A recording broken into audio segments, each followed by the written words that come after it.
生徒の前なんでね。カットつけさせてもらうよ。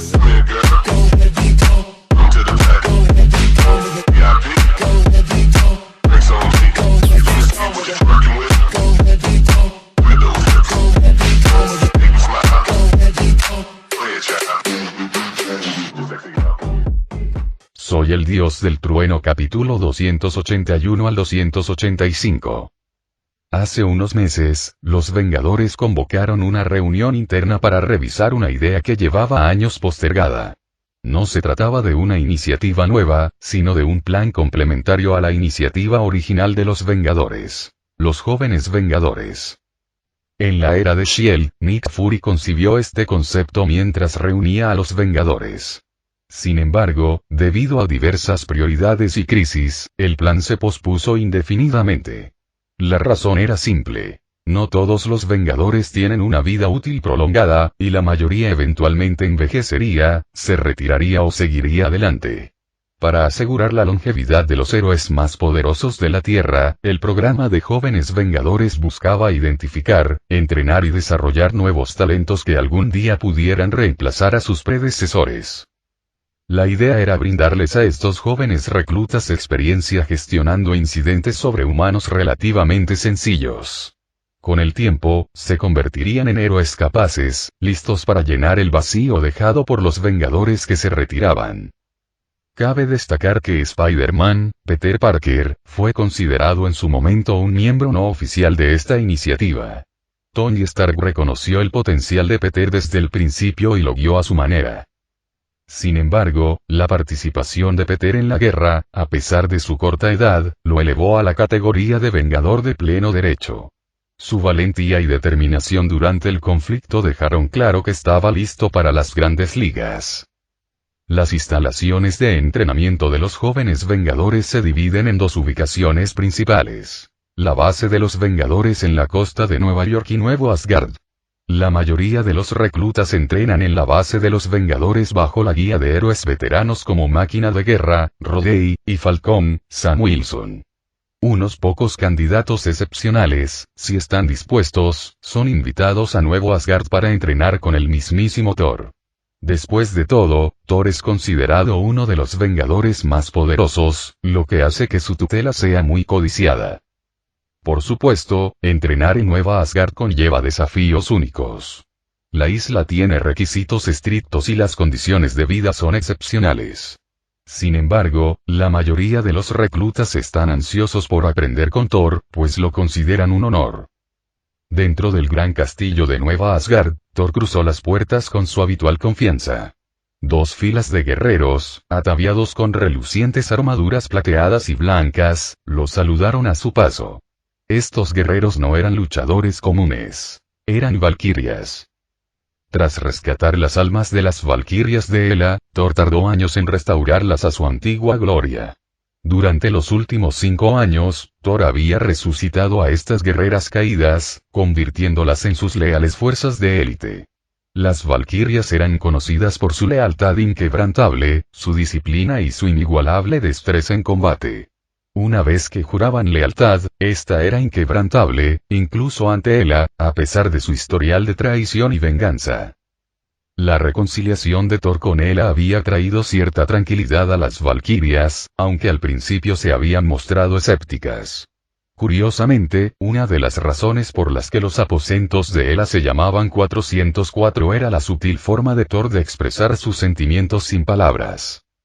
En cuanto a la valquiria superviviente de Sakaar, su rol había cambiado. Años de excesos en el alcohol y el caos la habían vuelto menos apta para el campo de batalla. Sin embargo, había encontrado un nuevo propósito como enlace principal para las relaciones de Thor con el Gran Maestro en Sakaar, un rol que requería sus dotes diplomáticas y de liderazgo. Las valquirias que permanecieron en Nuevo Asgard, sin embargo, eran de una raza diferente. Estas guerreras eran elegantes pero feroces, hermosas pero letales. Su único defecto, si así se le podía llamar, era su férrea seriedad. Por suerte, esta característica solo se manifestaba durante el día. En el campo de entrenamiento, Natasha Romanoff esperaba, con una presencia imponente como siempre. Detrás de ella había 3 jóvenes, todas de entre 17 y 18 años. Eran algunas de las mejores reclutas de la primera generación del programa de jóvenes vengadores. Natasha comenzó las presentaciones. Señalando a la chica del extremo izquierdo, dijo: "Esta es Gwen Stacy. Hace aproximadamente medio mes, la picó una extraña araña, lo que desencadenó el despertar de sus poderes sobrehumanos. Por lo que sabemos, sus habilidades son algo similares a las de Peter Parker. Por cierto, a él también le picó una araña". La expresión de Thor se tornó curiosa. «Espera un momento», murmuró. «¿Qué pasa?», preguntó Natasha al notar su extraña expresión. Los pensamientos de Thor vagaban. ¿Podría haber influido sin saberlo en el destino de Peter Parker? Aunque la idea parecía absurda, no podía descartarla por completo. Por otro lado, las inclinaciones románticas de Peter no eran nada convencionales. Al fin y al cabo, estaba enamorado de MJ. Thor descartó ese pensamiento y decidió desviar la conversación. Estaba pensando. Primero Peter Parker, ahora Gwen Stacy, ¿qué clase de arañas andan por ahí que siguen produciendo vengadores? Thor miró a Natasha con una sonrisa traviesa. ¿Podría ser una viuda? Antes de que pudiera decir más, la mano de Natasha se extendió, aterrizando firmemente en su rostro con un golpe resonante. Las 3 chicas se quedaron paralizadas, con los ojos abiertos como platos, al presenciar lo impensable. Su ídolo, el vengador más poderoso, el héroe que había derrotado al mismísimo Thanos, siendo golpeado juguetonamente por Natasha. La escena destrozó su imagen idealizada de Thor, dejándolas incrédulas. Una de las chicas, con el pelo blanco como la nieve recién caída, rompió el silencio. «He oído que la viuda negra es rusa, ¿verdad? Se supone que la tasa de violencia doméstica allí es bastante alta», murmuró tímidamente. Gwen Stacy, de pie junto a ella, asintió. «No te equivocas. ¿No dicen que a veces son los hombres los que se ven, dominados por las mujeres?» Natasha, sintiéndose algo renovada tras su juguetona bofetada, estiró la mano para aliviar el dolor del golpe en el cuerpo casi invulnerable de Thor. La bofetada no le afectó, por supuesto, pero la mano de Natasha palpitaba ligeramente por el impacto. Volvió su atención a la chica de pelo blanco y continuó con tono profesional. «Ella es Felicia Hardy», presentó Natasha. «Es de Queens, Nueva York. Aparentemente, su padre, Walter Hardy, era vendedor, pero en realidad era un ladrón de renombre, conocido como el Gato Negro en los registros de S.H.I.E.L.D. Thor parpadeó, procesando la información. El nombre de Felicia Hardy le sonaba. Recordaba vagamente al personaje de unos cómics antiguos. ¿No era también uno de los intereses amorosos de Spider-Man? Un momento de silencio por el pobre Peter Parker, pensó. Mientras tanto, en una universidad de Nueva York, Peter Parker estornudó inesperadamente. «Peter, ¿estás bien?», preguntó MJ con los ojos llenos de preocupación. Peter negó con la cabeza, desconcertado. «Creo que estoy bien. Es solo que, de repente sentí una extraña sensación de malicia». Frunció el ceño ligeramente, pero rápidamente ignoró la sensación. Sacudiendo la cabeza para aclarar sus ideas, Peter se concentró en MJ. Su cálida sonrisa le dio el valor para continuar. «MJ, hay algo que he querido decirte desde hace mucho tiempo. Nunca me he atrevido a decírtelo porque temía que cambiara todo entre nosotros. Pero ahora lo he decidido. Tengo que decírtelo». MJ ladeó la cabeza. La curiosidad se le notaba en la expresión. «Peter, eres Spider-Man, ¿verdad?». Peter se quedó paralizado, boquiabierto. ¿Cómo lo supiste?». A Peter se le encogió el corazón. Había pasado semanas, no, meses, reuniendo el coraje para este momento, solo para que MJ se le adelantara. De vuelta en el campo de entrenamiento de Nueva Asgard, Natasha continuó presentando a Felicia. Ha demostrado unas capacidades físicas excepcionales. Tiene un equilibrio, una flexibilidad y una fuerza increíbles. Además, es experta en el combate cuerpo a cuerpo y fácilmente podría ser una gimnasta o acróbata profesional. Thor observó a Felicia pensativo. Algo en su comportamiento parecía sugerir que ocultaba un secreto. Su mirada penetrante la clavó. Parece que tienes algo más que compartir, dijo. El rostro de Felicia palideció y sus manos temblaron levemente. Natasha entrecerró los ojos, su actitud juguetona se desvaneció al ponerse completamente seria. Parecía un depredador listo para atacar. ¿Qué escondes?, preguntó con tono gélido. Felicia dudó, visiblemente conmocionada por la intensidad de Natasha.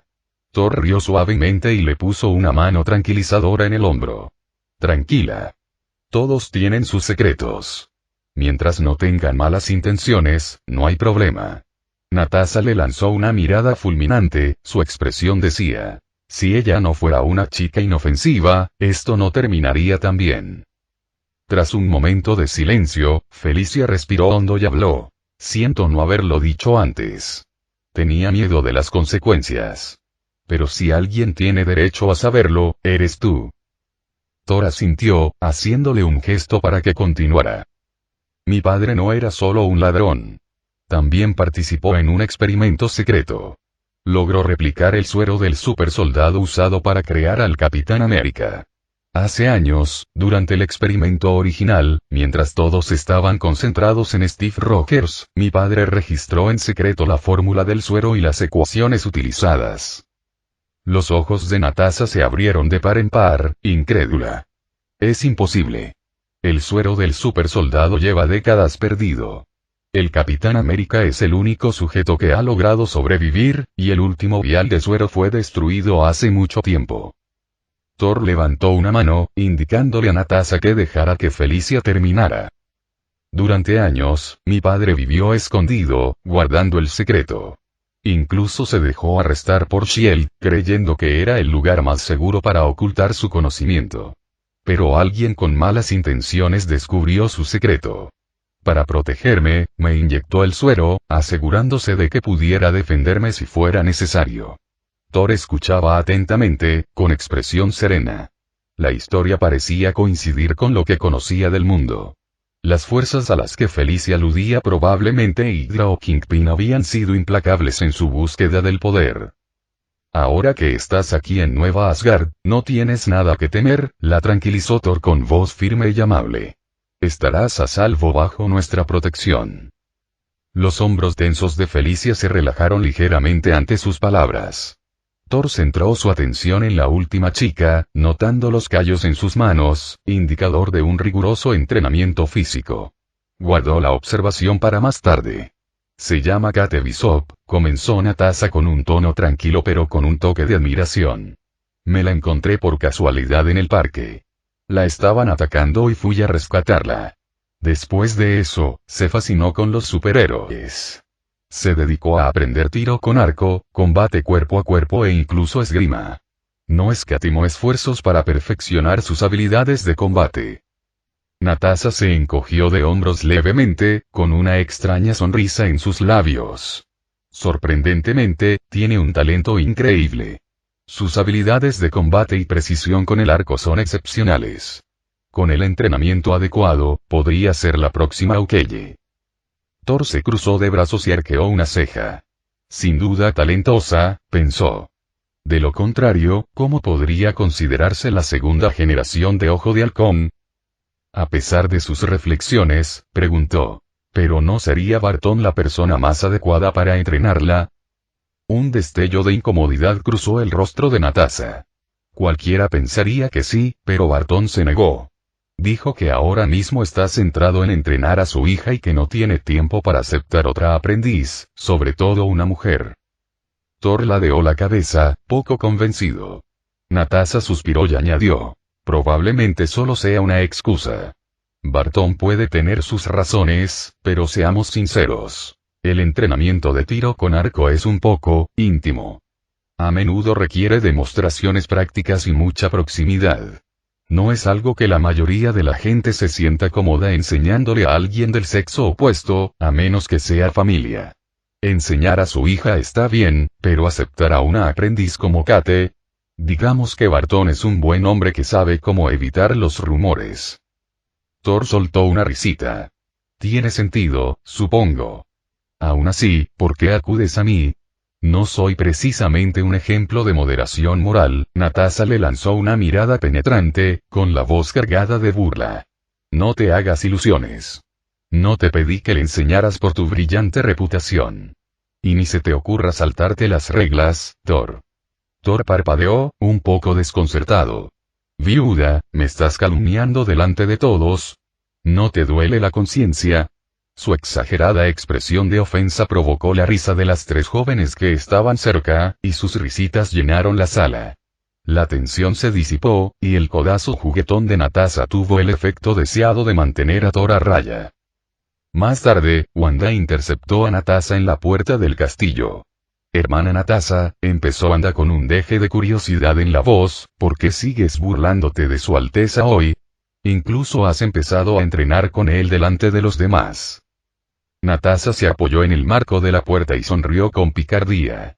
Thor es un viejo sinvergüenza. Tiene una forma especial de cautivar a la gente y llevarla a casa cuando le apetece. Estas chicas lo idolatran profundamente. Si no les destrozo un poco las ilusiones, quién sabe cuántas admiradoras se llenarán este castillo. Los ojos de Wanda se abrieron con admiración. Esa noche, las tres chicas compartieron una habitación individual. Aún no les habían asignado un cuarto privado, pero no parecía importarles. Siempre pensé que Lord Thor era una figura intocable, casi divina, dijo Gwen Stacy con voz pensativa. Pero al verlo hoy, me di cuenta de que tiene un lado juguetón y práctico. Sí, asintió Kate Bishop. Solía pensar que los superhéroes vivían en un mundo completamente diferente al nuestro. Pero ahora, lo siento mucho más cerca. Felicia Hardy se recostó en la cama, con los ojos llenos de intriga. Sinceramente, ver esta faceta de Thor lo hace mucho más accesible. Los otros dos asintieron al unísono. Si Natasha hubiera escuchado su conversación, podría haber sentido la tentación de irrumpir en la habitación y corregir sus percepciones. Mientras las risas resonaban en la sala, una crisis inminente se gestaba a años luz de distancia. En un planeta lejano y árido, un grupo de extraños seres extraterrestres trabajaba incansablemente, operando una gigantesca máquina de diseño extraño. Su apariencia era grotesca, sus formas angulosas y antinaturales, como sacadas de una pesadilla cósmica. Hace 5 años, estos extraterrestres completaron el diseño de su arma, pero decidieron esperar. Actuar prematuramente podría haber puesto en peligro sus planes. Ahora, era el momento oportuno. Uno de los alienígenas, una figura imponente con ojos luminosos, manipuló los controles de la máquina.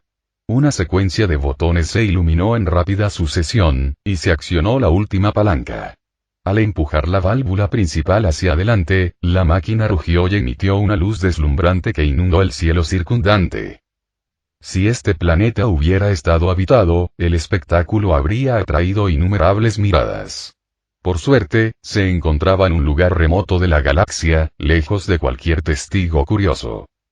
El corazón de la máquina comenzó a abrirse, sus mecanismos zumbando amenazadoramente. La abertura se ensanchó gradualmente, revelando una enorme nave espacial oculta en su interior. Con un estruendo ensordecedor, la nave se lanzó al vacío, sus motores abriendo un camino a través de las estrellas. Dentro del centro de mando de la nave, una figura imponente y corpulenta se alzaba al timón. Su piel morada brillaba bajo las luces fluorescentes, y su imponente presencia llenaba la habitación. Contemplaba el universo ante él con expresión indescifrable. En un planeta desolado cerca de Titán, un equipo de hechiceros se movía meticulosamente, tallando intrincadas texturas en el suelo. Al observarlos más de cerca, su apariencia distaba mucho de ser común.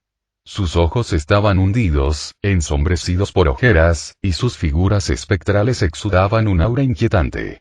No eran simples hechiceros. Eran caídos, seres corruptos que habían obtenido su poder de la dimensión oscura. Este planeta, con el paso de los años, se había transformado en una enorme red de círculos mágicos. De hecho, todo el planeta se había convertido en una colosal red mágica. Hecho, declaró uno de los hechiceros al clavarse la última runa. Retrocedieron, alzando la mirada al cielo, donde Surtur, el gigante de la llama, se cernía en la distancia como un espectro maligno. Desde la destrucción de Titán hacía 5 años, Surtur había vagado sin rumbo, como si no tuviera propósito. Los hechiceros intercambiaron una mirada y asintieron al unísono. Con una coordinación precisa, desataron una descarga de relámpagos mágicos, enviando brillantes rayos de energía hacia el gigante de fuego. Auge y los ataques fueron insignificantes para Surtur, como picaduras de mosquito. Sin embargo, lograron su objetivo: provocar al ser monstruoso. Rugido. Con un rugido furioso, la imponente figura de Surtur se abalanzó sobre los atacantes, irradiando llamas con una intensidad abrasadora. El hechicero líder, imperturbable, activó un anillo de onda, abriendo un portal para el grupo. Desaparecieron al instante, reapareciendo a bordo de una nave espacial que los esperaba. Desprovisto de sus objetivos, la ira de Surtur se desbordó. Sus ojos llameantes se volvieron hacia el planeta y, con un grito atronador, alzó la espada crepuscular. La enorme hoja descendió, penetrando profundamente en el núcleo del planeta. Auge. El impacto fue catastrófico. El planeta se estremeció violentamente antes de hacerse añicos. Simultáneamente, los círculos mágicos inscritos en su superficie cobraron vida, liberando una luz deslumbrante que envolvió el cuerpo colosal de Surtur. Rugido. Aulló Surtur, azotándose contra la luz que lo oprimió como si fueran cadenas. A bordo de la distante nave espacial, los caídos observaban con frenética emoción.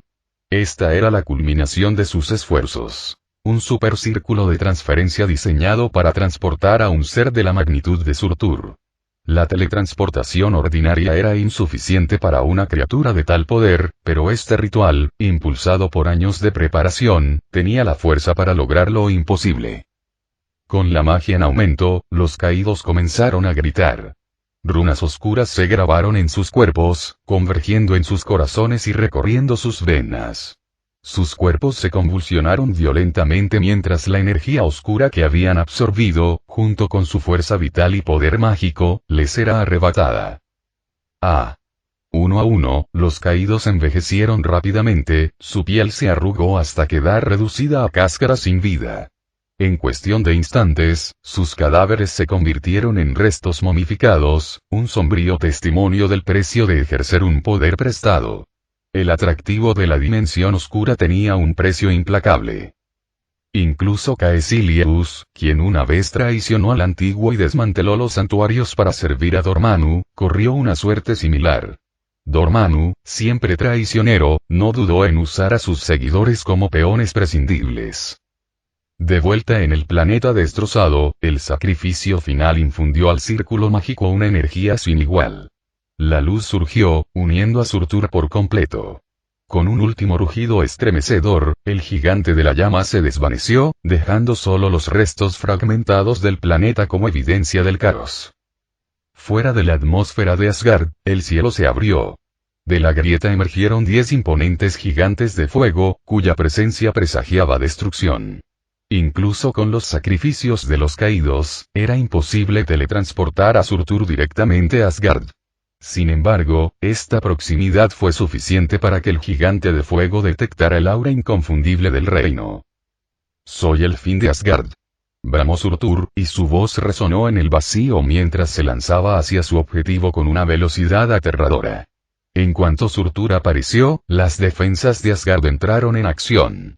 Una alarma estridente resonó y un rayo dorado de energía se elevó hacia el cielo, impactando el cuello de Surtur y haciendo que el gigante se tambaleara. Carol Danvers, radiante de poder, lanzó otro ataque para interrumpir el avance de Surtur. Pero el gigante de fuego la apartó sin esfuerzo, agarrándola como a una muñeca de trapo y lanzándola a la distancia. Simultáneamente, púas imbuidas de un aura gélida de muerte atravesaron el pecho de Surtur. Él había entrado en la contienda, su magia oscura cortando el aire mientras atacaba con precisión letal. Rugido. Abajo, Loki caminaba frenéticamente, con la voz alzada por el pánico. ¿Por qué ha vuelto este gigante? Maldita sea. No debe tocar el suelo, o estamos todos condenados. Heimdall, siempre alerta, dio un paso al frente. Su Alteza, dijo con calma y urgencia, debemos informar de esto a su majestad. El rey debe decidir nuestro próximo paso. Si no hay otra opción, quizá tengamos que volver a usar el Bifrost, como hicimos hace 5 años. El santuario de Hong Kong, uno de los 3 lugares sagrados de Kamartag, se alzaba como un bastión de defensa mística.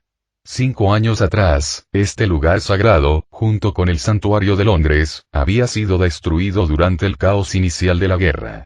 Solo la desesperada defensa del santuario de Nueva York había impedido la aparición de Dormammu, un evento que podría haber alterado por completo el resultado de la guerra. Ahora, el santuario de Hong Kong estaba nuevamente bajo amenaza. Un hombre con túnica verde, de rostro pálido y fantasmal, entró en los sagrados salones. En circunstancias normales, semejante intrusión sería imposible. Los santuarios estaban fuertemente protegidos, con sus protecciones diseñadas para repeler a los visitantes indeseados. Incluso en medio del bullicio de la ciudad, los lugares sagrados permanecían imperturbables ante la mundanidad.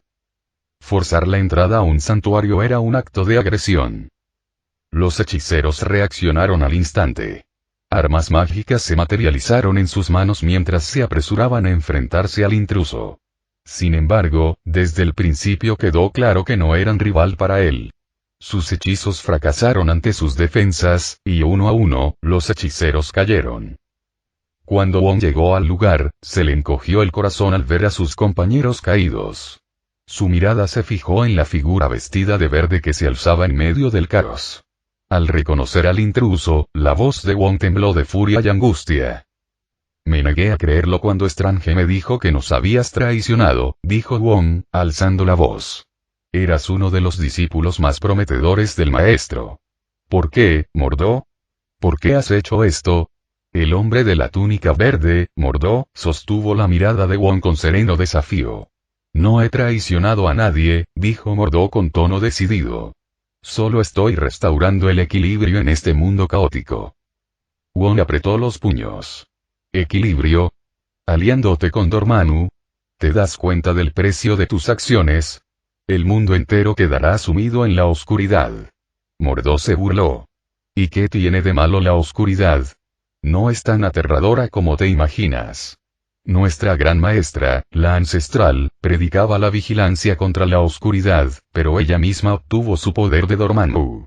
La acusación le dolió profundamente, pero Wong se negó a ceder. Basta. Sean cuales sean tus razones, no permitiré que profanes este santuario.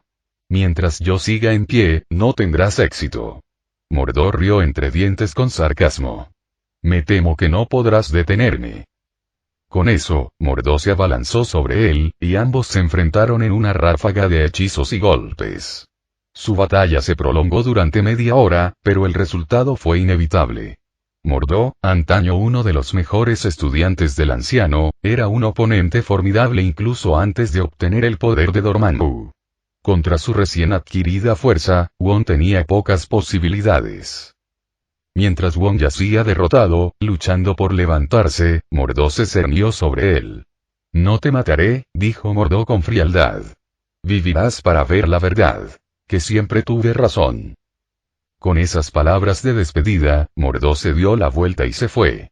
Minutos después, el santuario de Hong Kong se derrumbó en una violenta explosión, con sus místicas defensas destrozadas. Al mismo tiempo, un grupo de hechiceros caídos se infiltró en el santuario de Londres. A diferencia de Hong Kong, aquí no se desató ninguna batalla. Cuando llegaron los intrusos, los hechiceros ya estaban inconscientes, despatarrado en el suelo como si estuvieran profundamente dormidos. Sin embargo, su sueño estaba lejos de ser pacífico. No, no, me ayudes, gimió un hechicero, con el rostro contorsionado por el terror. Por favor, no me mates, murmuró otro, con la voz temblando de miedo. Los gritos de angustia de los hechiceros les producían escalofríos. Los hechiceros eran conocidos por su excepcional fortaleza mental y su inquebrantable fuerza de voluntad. ¿Qué horror podría reducirlos a este estado de miedo abyecto? Ninguno de los caídos se atrevió a expresar sus pensamientos. Momentos después, el santuario de Londres, al igual que Hong Kong, fue destruido en un estallido de energía. En la base de los Vengadores de Nueva York, se desató una feroz batalla. Dos figuras colosales, una verde y otra roja, se enfrentaron en medio de una tormenta de ondas de choque y escombros. La figura verde era Hulk, cuyo poder puro sacudía el suelo a cada paso. Su oponente era la armadura anti-Hulk, un imponente traje rojo diseñado para contrarrestar la potencia gamma. Auge. Las dos figuras volvieron a colisionar, y el sonido resonó como un trueno. Tras otro impacto devastador, la armadura anti-Hulk cedió. Fragmentos de metal se esparcieron por el campo de batalla mientras el traje se desmoronaba bajo la fuerza de Hulk. De entre los escombros emergió Tony Stark, sacudiéndose el polvo con expresión de disgusto. «Maldita sea, bola de demolición verde», murmuró. «Has destrozado otra armadura». Hulk empezó a encogerse, su corpulenta figura retrocedió hasta que Bruce Banner ocupó su lugar. Frotándose la nuca con timidez, Banner dijo: Hulk no quiso. Tony puso los ojos en blanco. «Sí, claro. Por cierto, ¿has notado algo? Hulk parece estar aumentando su fuerza. Es como si cada día fuera más fuerte». Banner asintió con vacilación. «Me he dado cuenta. Es preocupante».